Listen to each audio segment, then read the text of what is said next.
I have POCO X5 Pro, and today I'm going to show you how to enable battery percentage on this device.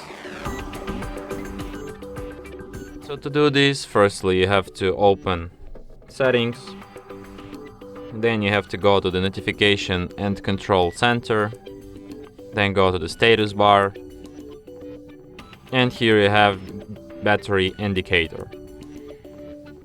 So you can enable this battery percentage inside the icon or next to the icon here. So yeah. And that's it. Thanks for watching. If you find this tutorial useful, don't forget to hit that like button and subscribe to our channel.